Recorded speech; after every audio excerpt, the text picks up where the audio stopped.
Good evening for everybody who's here tonight and on TV. If we could go ahead and call the February 8th meeting to order. Is there a motion to approve the, roll call first? Yes. Roll call. Mrs. Eichholz? Here. Mr. Marks? Here. Mrs. Singh? Here. Mr. Summerall? Present. Mr. Tullis? Here. Next item, we do a motion to adopt the regular meeting agenda and the addendum. Still move. Second. All in favor? Aye. Aye. Aye. Aye.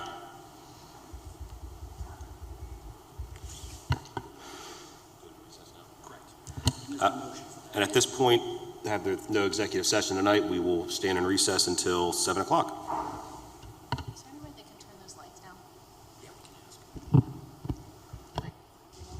We are going to move back into session from recess. I hope everybody had a good 30 minutes. If we could start with the Pledge of Allegiance.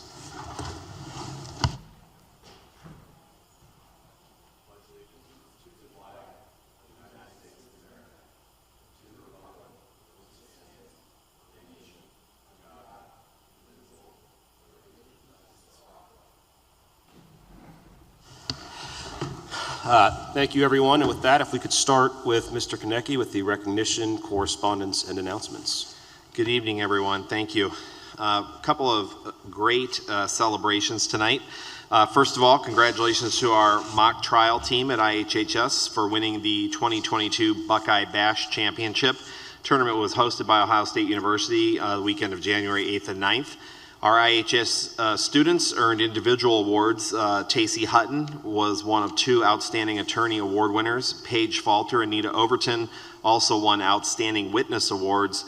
And students Harrison Potty and Elsa Zhao were also a part of the championship team. Our mock trial continues to compete at such a high level, and so congratulations to all of those students. And they'll be moving on to a state championship here pretty soon.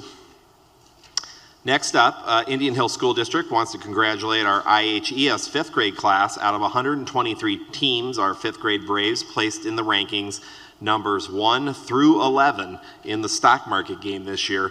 That's the first 11 teams. Sponsored by a nonprofit, All Spa Family Economics Center. We participate in this every year. It's awesome to see that we have our teams always compete so well against students, including college students. And one of our teams placed in first place overall. The elementary school first place team earned more than $21,000 in 10 weeks playing the stock market and learning about investing. The team that won included Jenny Willingham, Devonshee Ratula, and Chloe Luther. The team will compete next in the Portfolio Challenge this spring at the University of Cincinnati. So congratulations. This is a program, board members, that has expanded from 1 class of Braves to the entire 5th grade now. It's a wonderful experiential learning opportunity for all of our students. The study of STEM is part of our curriculum DNA here at Indian Hill Primary School. Our educators are earning some headlines. IHPS was the only primary school in the region and one of 3 in Hamilton County total to receive an Ohio STEM Learning Network grant of $5,000 funded by Patel. The IHPS school faculty members who were awarded the grant included Monica Dawkins and Elizabeth Rebush, who helped write the grant that will provide 3D printers and training for our students at IHPS. It's awesome to see that they took the time to put into writing that grant. Congratulations. We also would like to recognize and thank members and volunteers who I think are here tonight, who helped with our annual Global Week at Indian Hill Schools, which is a series of amazing cultural learning events that we put on annually. Our Global Parent Network members, they are strong partners to the Indian Hill Schools, and we appreciate all of the volunteer support that we receive from this team.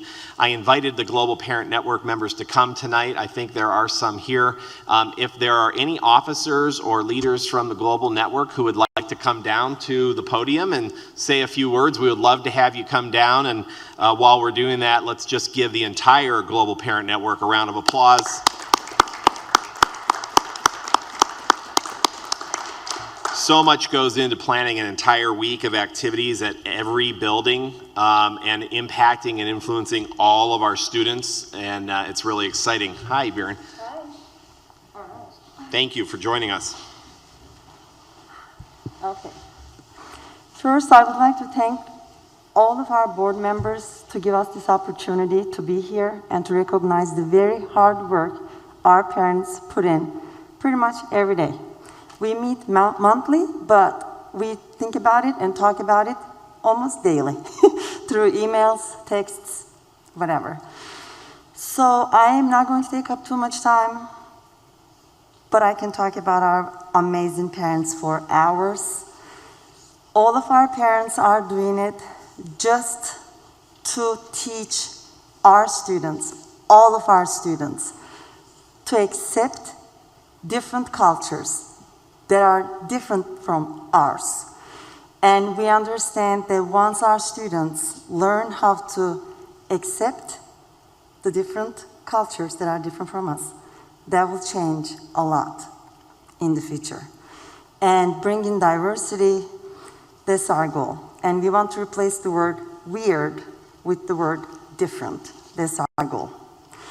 So I have just a few parents here tonight. Unfortunately, not all of our members could be here, but I know that they will be watching this later if they're not watching it right now. So I just want to thank all of our parents that are doing amazing. I know life is busy. They are very busy, but they make time to volunteer to help our students, all of our students, and that means a lot. So I am so thankful and grateful to have an amazing group of parents. So thank you all so much. We couldn't have done it without them, period. So I'm so thankful. And thank you again for giving us an opportunity. Thank you, Baron. Thank you. Can I add something to it? Sure. So since today we have some of the Global Parent Network parents here and some of them who are not here and who are going to watch, I just want to say a few things and I want to share a few things about the group with other members. So first I want to say is thank you, thank you, thank you. Thank you for all that you have been doing for our district. It is not easy. You guys have been doing it for a long time and we really, really appreciate you guys.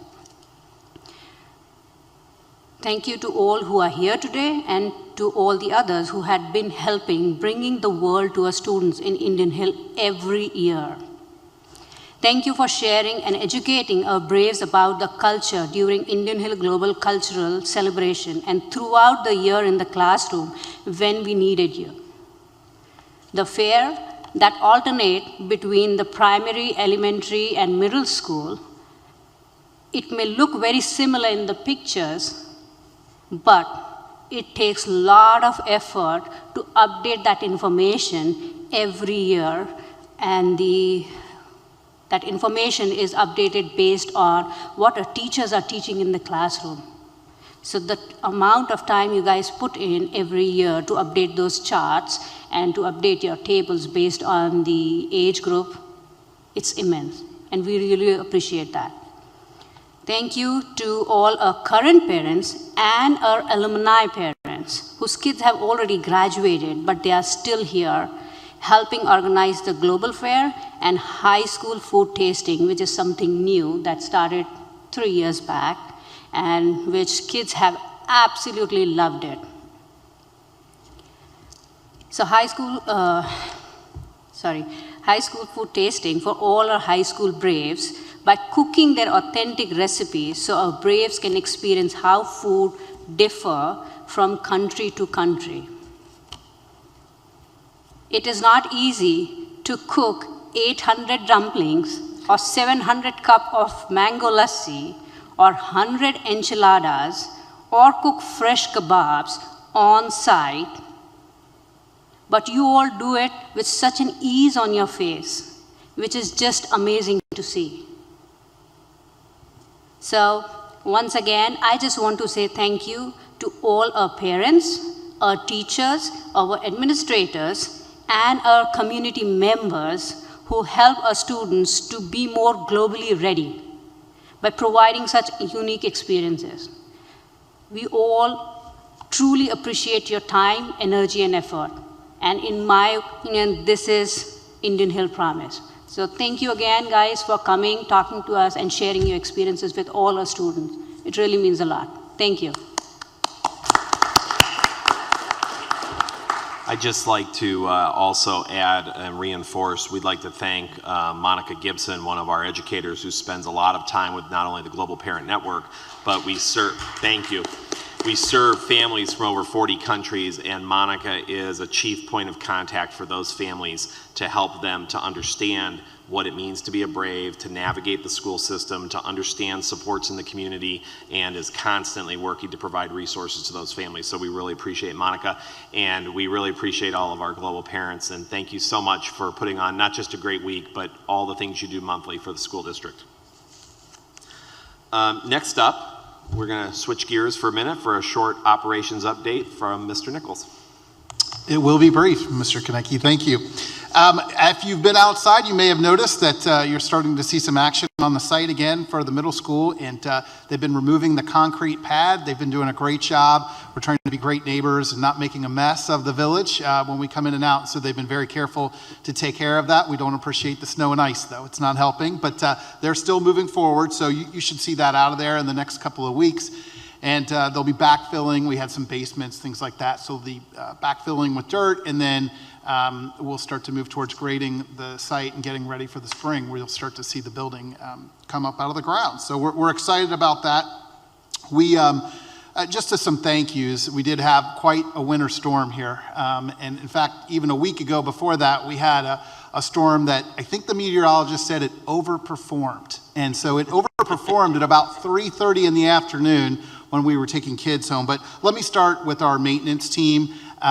If you don't know, Ken Stegman, Anthony Tyler, Dave Tudor, and Mike Slade are maintenance guys. Those guys put in 12-hour shifts over the weekend to get our grounds ready to go for some events that happened over the weekend as well as Monday. And if any of you tried to shovel your own driveways and you didn't do a little work along the way, you knew it would have been pretty difficult. So they did a great job, and our custodial team also followed up, making sure sidewalks were cleared, and we've salted those. So we really appreciate all the efforts that went on over the weekend to do that. And then again, last Friday when that storm overperformed, our transportation department just did a great job. They had all our kids home really on time, and it was tough out there. We know that as they were driving around, and I was monitoring the bus radio at the end, just waiting to make sure everybody got in, and one of our bus drivers asked transportation to call a family because they had an instrument on their bus and the child wasn't on there, and they said they'd drop it off in 5 minutes because they wanted them to have that instrument for the weekend.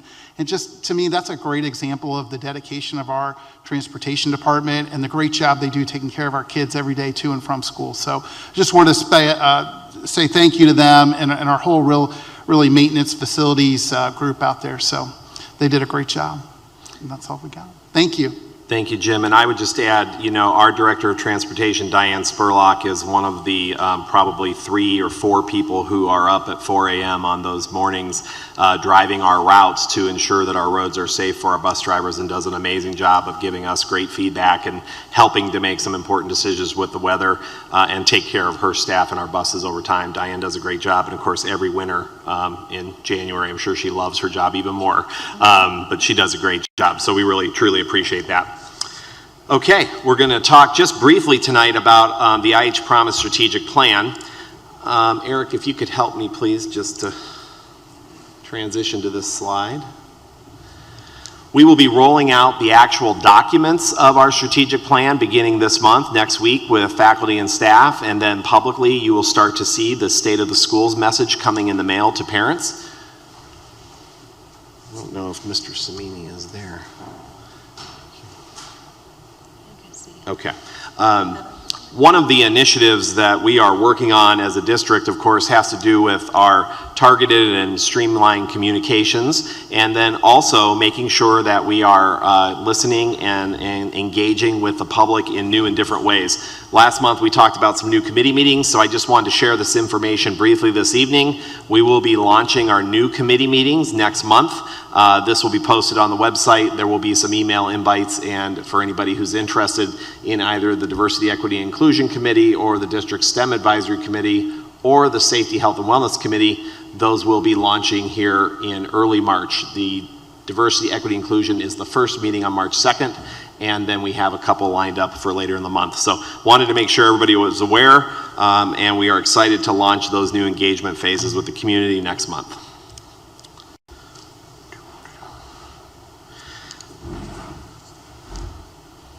switch gears now again, and that's all for the recognition part. Thank you, everybody, and if I could, before we move on to the public commentary, just add my thanks to the Global Parents Network. My second grader enjoyed all the activity, and we talk about the new strategic plan we're rolling out with the child as the whole person. This is really what we talk about, and it's just tremendous. So thank you for everything that was done, and congratulations to the mock trial. As a former mock trial person, I don't think there's anybody here. It's always near and dear to my heart seeing them win every time they get on the stage. So with that, we'll move to public commentary. Mr. Davis? We have nobody signed up for this evening. Really? Okay. That's that. Superintendent's report, Mr. Konecki. Thank you. Board members, first up under number 7 tonight, we have letter A, approval of our resolution, which authorizes our annual membership in the Ohio High School Athletic Association. We renew that membership commitment every year at this time. Item B is the approval of several overnight field trips. There are actually 2, I believe, on the addendum, 1 on the addendum, sorry, and 1 on the regular agenda. Those are for future field trips. Letter C is our general personnel actions and tuition reimbursements. We have some approval of certified staff contracts, the approval of some non-certified staff contracts. Item 3 I will come back to is the approval of supplemental personal service contract for the football coach. Number 4 is a list of our supplemental and personal service contracts for spring. Number 5 is a change of contract. Under number 6, we do have a couple of resignations and retirements to post. And then number 7 is some tuition reimbursements. I'd just like to go back to number 3 for a moment. Some of you may know that we named our new football coach ahead of the meeting because of the timing, and we were able to introduce Coach Rodenberg, our new head football coach and football program member, last Saturday. And we had a large event here Saturday morning that was really well attended by families in the community, and I think Coach Rodenberg is very excited to get going. Coach Rodenberg will also be teaching physical education at the high school in the future. He's coming to us with multiple state championships from multiple states over a storied career, and is a veteran, experienced coach and teacher. We're very lucky to have him, and I just thought I'd like to reinforce that. For those of you who haven't had a chance to meet Coach Rodenberg yet, he will be joining us soon. So if there are no questions, board members, I'd like you to please consider the approval of number 7, items A through C7, including the addendum items B, 2, and 3. So move. Second. Mr. Summerall? Aye. Aye. Mrs. Eichholz? Aye. Mr. Marks? Yes.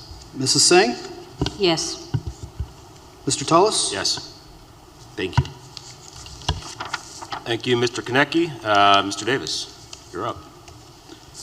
For my report this evening, I have items A is to approve the minutes of the January 7 and January 11 meetings of the Board of Education, to approve the financial reports for the month ending January 2022, the approval of the establishment of a student activity account, the Power of Music.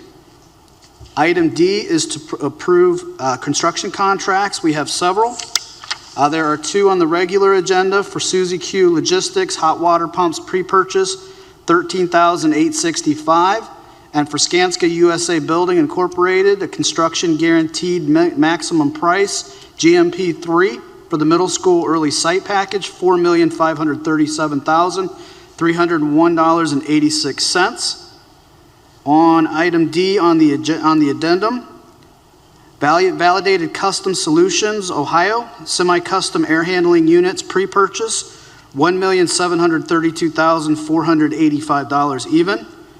Suzy Q Logistics, semi-custom air handling units pre-purchase procurement, $86,624. Suzy Q Logistics hot water boiler pre-purchase, $42,569 even. And finally, Suzy Q Logistics for a generator pre-purchase of $217,507. The reason why we decided to do so many pre-purchases is because of the situation with equipment moving now within every facet of our society. We wanted to make sure that we got the equipment that was needed for our project in a timely fashion. So we're ordering it now. We're also guarding against any inflation that these might have in the future as well. We've got storage for these when they do come in. If they do come in early, we make sure everything is handled correctly and that all of that equipment is safe and not able to be stolen. So it makes sense that we do this now and get it taken care of, and that way we're secure for the future. So all these pieces that we just went over, these are all for the new construction? None of them are for anything existing, is that correct? That is correct. Yep. And then as far as your timeline in terms of getting them all in queue for the projects, is there any possibility that this could delay us in any way on any of these things? Are they critical enough that they could hold us up? Actually, I have a person in the audience that can help me with that. Mr. Becker, would you be able to answer that question for me? Sure. A lot of the reason of pre-purchase is to, typically what we do is we bring on mechanical companies for the work that'll happen in April-ish timeline. If we wait that long, knowing where the next package after the site's going to be a steel foundations and underground package here next month. We want to make sure that equipment's here, so when we're building the building, we can set it in place, not have major delays on some of the things, just with the uncertainty of the market right now. And my final question is there anything else that we're missing that we should be thinking about along the same lines as this stuff? Or you guys feel pretty good about getting out in front of these one-offs, I would call them? I think the next big one's steel, like we said, coming up here with the corn shell, like the foundation and steel package.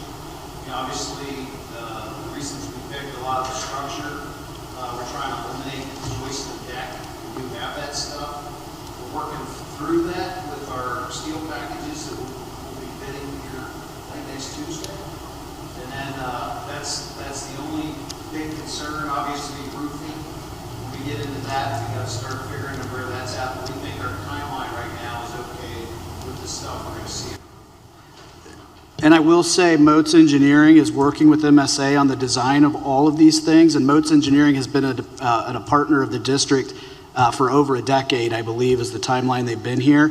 They're the ones who vetted all of these items that we needed to pre-order, put together those packages, and put those out to bid. So I think they've done a very good job of being inclusive of all those items that we're going to need in a timely fashion and to get here so the project stays on time. I think the other thing, Mr. Summerall, with the question too, just for review for anybody who's paying attention, is that typically as you see these things on a board agenda for action moving forward with this type of multi-site project, we're going to be sharing things that have been vetted by our project team and our advisory and recommending some of that timing to cover exactly what we're trying to do now, which is make sure the equipment is here when it's time to place it or when it's time to use it, and that we don't have delays that affect the timeline in an adverse way. Great, thank you very much. So I have one question is, so these things would be needed after you have ordered your steel and the things which you have not even placed an order. So this you would need it later, right? So all these equipments that we are ordering, you will need it later. Before this, you would need the steel and for the foundation and all those other supplies. Yeah, typically by the time you go through a process of reviewing, like we call it shop drawings, so the manufacturer comes back with like a shop drawing submittal, what the design equipment intent is going to be. Going through that process takes a long time, maybe 2 months. And then you release it for fabrication. Right now, air handlers could be sitting anywhere like 6 months out. So a lot of this equipment, just recently we're doing a job that we couldn't get a generator. Generators could be, a year out. Oh, okay. Yeah, so what we're trying to do is get this stuff up front, so as that 6 months it takes to put the foundations in, start coming up out of the ground with the structure, then we get that piece of equipment, we can set it in before we cover it up. And another part to that, Mrs. Singh, is that as these drawings develop and our design develops over time, those orders they're going to do for steel are going to be very specific, whereas they're able to design those air handlers and that large equipment to fit the areas that we're going to need them in. So that's why they're able to pre-order those now, as opposed to being able to go way out early on steel. We don't know exactly how much we need at this point. Is that fair to say, Pete? So the size would not matter, right? Like supposingly, so your project becomes a little bigger. So this would be the right size that you would need for that big of a project. It's incorporated for dealing with the additional music space if it gets added on. Perfect. That's what I wanted to know. Thank you. Are there any more questions? If not, I'll make a motion to. Actually, I got one more item. Oh, you got one more? Yep. Not got a I question. appreciate the enthusiasm. Most of the time, the treasurer's report isn't that well received, so. Sorry. If I could ask E. one question while we're on this, just at a high level, are these numbers, this is obviously the first big site work contract we've approved, at least with this board. Is that still in line with kind of what we expected from a year ago? So I know we're above where we thought we were going to be. I can let Mr. Becker dive in a little further with the numbers. We are seeing some market condition growth with that underground. There were also some existing conditions that we didn't know were there when we put sort of that estimate together. Pete, if you want to. Yeah, the underground storm detention. Hey, Pete, would you like to go to the mic? Would that help you?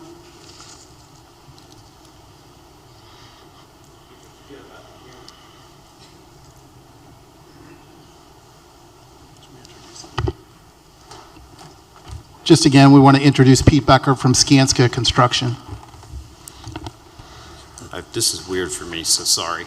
The underground detention at a schematic design has developed quite a bit on the site work package. Normally what we like to do is go out and dig like a detention pond out away from the front of the building. The middle school and the high school site's pretty limited. We don't have room to put that detention area, so now we're forced to put it in pipe underground. We didn't anticipate that happen at schematics, so we're sort of dealing with that now in design development. So that's one of the, I think it's like about $1 million worth of the site work number, out of that $4 million number that sort of grew in the scope. Other than that, just there's a lot of pipe relocation. You know, it's a complicated site squeezing in between two buildings, and those kind of things just keep throwing in wrenches when you got to start relocating a bunch of utilities that normally you don't see. The cost of pipe has gone up pretty good since from last year.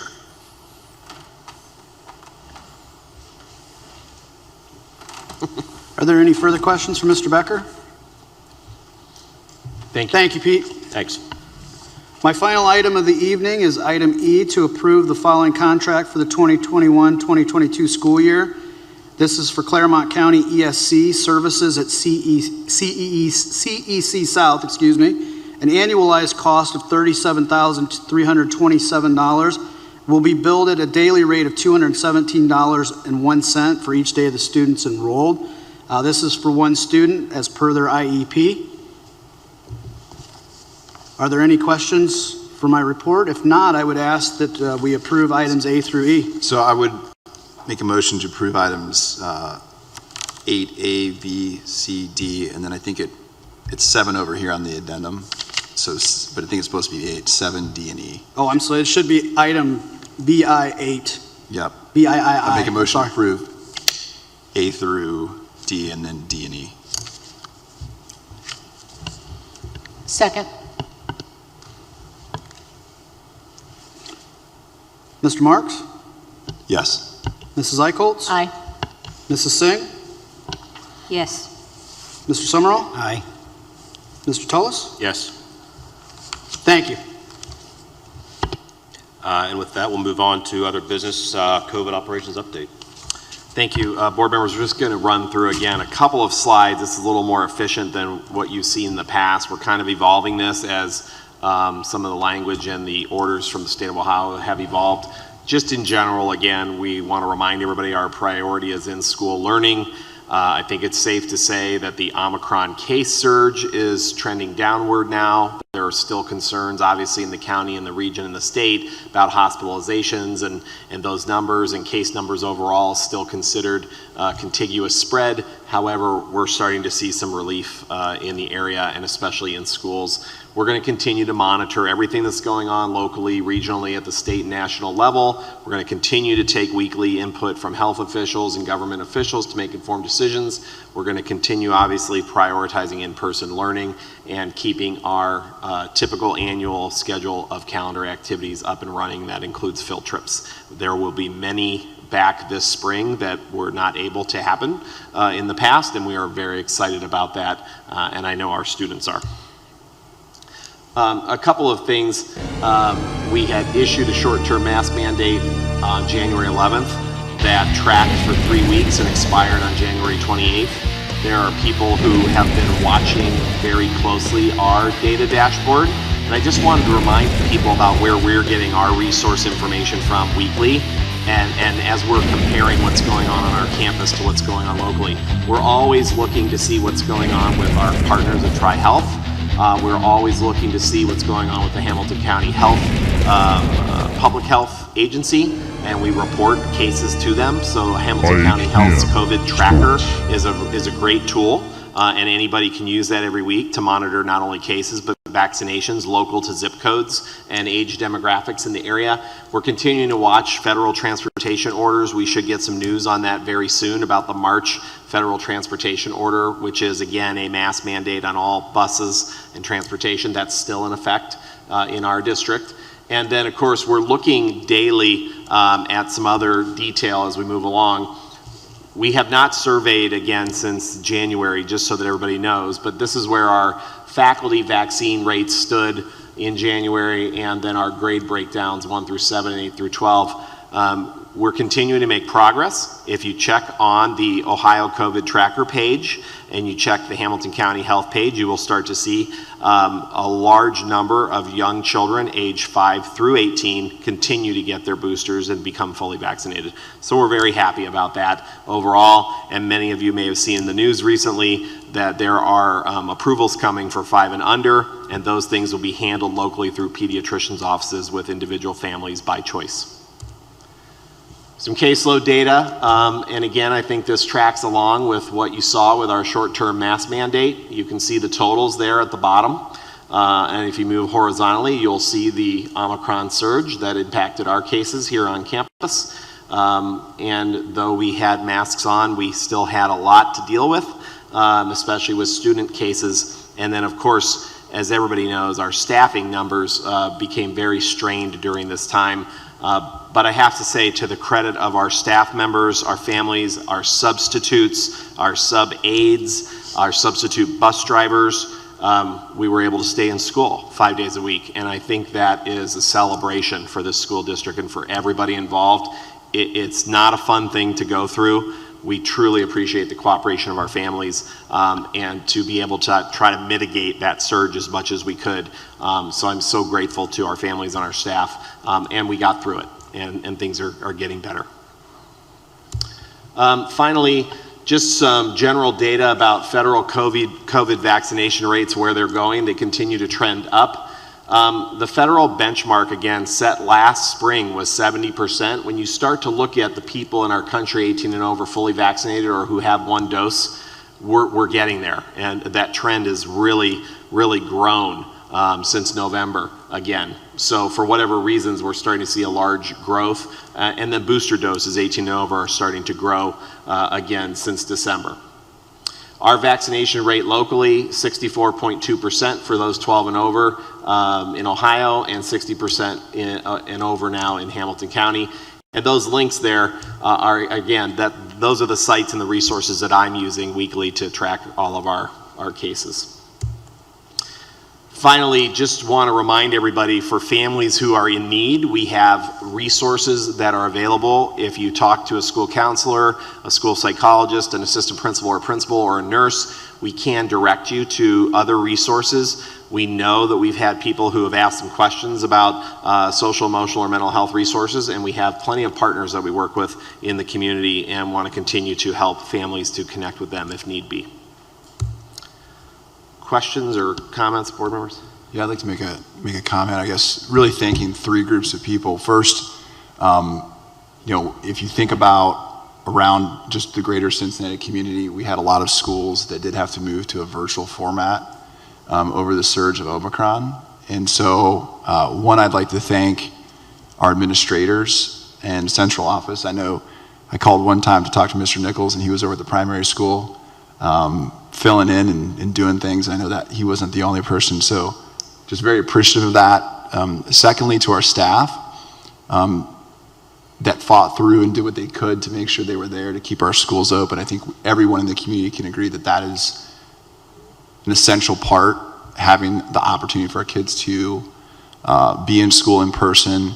And the third group would just be the parents and the community. I know that it's been a challenging time. There's a lot of emotions for whatever reason that are connected to the current pandemic.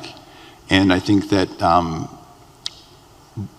this group and the administration tried to do the best they could to hear folks, listen to them, make very informed decisions to be able to keep our kids safe. And so thank you to the community and the family that showed some grace as they were expressing their opinions and thoughts, and that it's important that our community does know that those opinions and thoughts were heard, and we always try to make the best, and most informed decisions we can make. So thank you to those three groups. Yeah, I would like to echo that. It's nothing short of a Herculean effort by Kirk and his team, the building principals, to the teachers, to everybody, that we got through the last month. It's not easy right now being in public education. There's a lot of emotions, a lot of people charged up over various issues, and our team did a great job keeping the schools open, which has been primary goal number one since the beginning of all of this. And I know how hard the team works. I know how hard everybody works to keep this place operating at the level it does. And we just appreciate it as much as we possibly can. So thank you for everything. Thank you all for that. I think it's a really interesting thing we talk about amongst the team, that in the past 2 years, as we transition hopefully from global pandemic into, over the next 6 to 9 months, some endemic activity, that we've been in school in person 5 days a week 97% of the time in the last 2 years. And that is just amazing compared to what we've seen nationally. And that's because we have such a great staff and such great families that work with us. So we're very proud of that, and proud of all of them. And our students. Yes, families count students for sure. These students have done so much in the last 2 years. It's amazing what they have been through and how resilient they are. So that's all for the COVID report this evening. If you have any other questions, be glad to answer. Otherwise, I would say that's it for the agenda tonight. Any other questions from the team up here? Is there a motion to adjourn? So move. Second. The voice vote? Aye. Aye. Aye. Thank you, everyone. Thank you for coming this evening.